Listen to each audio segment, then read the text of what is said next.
애틀란타 라디오 코리아 5월 9일 화요일 오늘의 한 뉴스입니다. 텍사스 총기 난사 피해자 가운데 3명은 미국 국적의 한국 동포 가족이었습니다. 이렇게 무차별 난사를 벌인 이유로는 증오범죄 가능성이 제기되고 있는데요. 사회적 약자층에 이유 없는 증오심을 갖고 불특정한 상대에게 테러를 가하는 범죄 행위, 소수인종, 동성애자, 장애인, 노인을 비롯한 사회적 약자에게 이유 없는 증오심을 갖고 위협하는 행위를 말합니다. 범인의 것으로 추정되는 소셜미디어에서 인종, 민족적 이유와 관련된 폭력적 표현의 게시물 수백 개가 확인된 것으로 전해졌습니다. 현장에서 사망한 총기 난사 사건의 범인은 30대 남성 마우리시오 가르시아로 2016년 4월부터 2020년 4월까지 텍사스주의 보안회사 3곳에서 근무한 경력이 있는 것으로 밝혀졌습니다. 또한 경찰은 그의 차량과 집에서 반자동 소총을 비롯한 다수의 총기를 발견했으며 범행 당시 극우주의를 상징하는 패치가 달린 조끼를 입고 있었던 것으로 전해졌습니다. 그의 조끼에는 RWDS라는 패치가 달려 있었는데 이는 Right Wing Death Squad, 우익 암살단이라는 단어의 약자입니다. 지난 2021년 1월 미 연방의회에서 발생한 폭력 사태에도 이들이 주도적으로 관여했습니다. 현지 경찰은 총격범의 개인 소셜미디어에도 백인 우월주의 및 네오나치 관련 자료와 극단적인 성향을 보이는 게시물, 이미지들이 게재된 것을 토대로 증오범죄, 테러 가능성에 염두를 두고 수사를 이어가고 있습니다. 사건이 발생한 지역은 미국 주요 대도시 가운데 아시아계의 증가율이 가장 높은 곳인데요. 이 때문에 미 수사당국도 증오범죄 가능성을 수사하고 있습니다. 문제는 이번이 처음이 아니란 점입니다. 최근 사례만 봐도 2021년 애틀란타에서 총격 난사로 8명이 숨졌습니다. 이 중 4명이 한인이었습니다. 지난해에도 발생했습니다. 이 텍사스주 코리아타운 미용실에서 벌어진 총격으로 한인 여성 3명이 다친 바 있습니다. 특히 미국에서 아시아계를 겨냥한 증오범죄는 코로나19 이후 급증하고 있는데요. 아시아 증오사건 신고 사이트에 따르면 코로나19가 본격화한 2020년부터 지난해까지 아시아 대상 증오사건은 11,000건이 넘게 발생했습니다.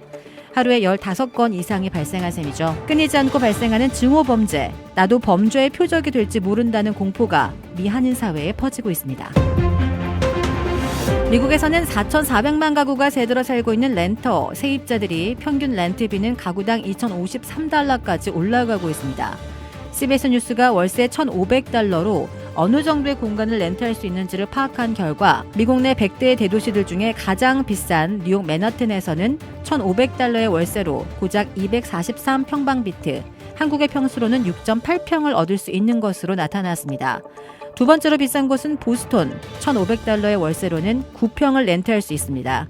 세 번째 샌프란시스코, 336평방피트, 9.5평을 쓸 수 있습니다. 네 번째는 뉴욕시 브루클린으로 342평방피트, 5위는 뉴저지주 저지시티로 362평방피트, 6위는 뉴욕시 퀸즈로 393평방피트, 6곳이 400평방피트 이하로 집계됐습니다. LA는 8위로 1,500달러의 월세로 423평방피트, 한국의 평수로는 12평을 렌트할 수 있는 것으로 나타났습니다.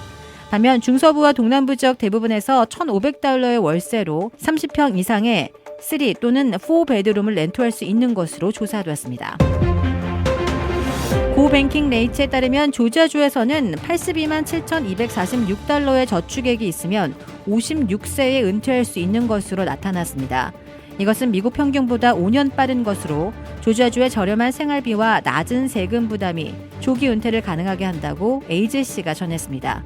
조지아주의 2022년 1분기 평균 주택가격은 31만 8,273달러로 전국 평균보다 25% 저렴한 것도 은퇴자들의 부담을 줄이는 이유 중에 하나입니다. 조지아주에서 은퇴 생활비가 적게 드는 도시로는 워너 로빈스, 둘루스, 게인스빌, 스머나, 마리에타, 뉴난 등으로 조사됐습니다. 블라디미르 푸틴 러시아 대통령은 현지 시간 9일 러시아의 전승절을 맞아 러시아를 상대로 한 진짜 전쟁이 벌어졌다고 말했습니다. 푸틴 대통령은 모스크바 붉은 광장에서 열린 전승절 기념 행사에서 서방 엘리트가 증오와 러시아 혐오를 퍼뜨리고 있다며 이같이 밝혔습니다. 러시아는 지난해 2월 시작한 우크라이나 침공을 공식적으로 전쟁이 아닌 특별 군사작전으로 지칭해왔으나 이번에 푸틴 대통령이 처음으로 전쟁이라는 표현을 쓴 것입니다. 이에 따라 러시아가 지난해 9월 2차 세계대전 이후 처음으로 예비군 동원령을 내린 데 이어 추가 동원령을 내릴 수 있다는 분석도 나옵니다.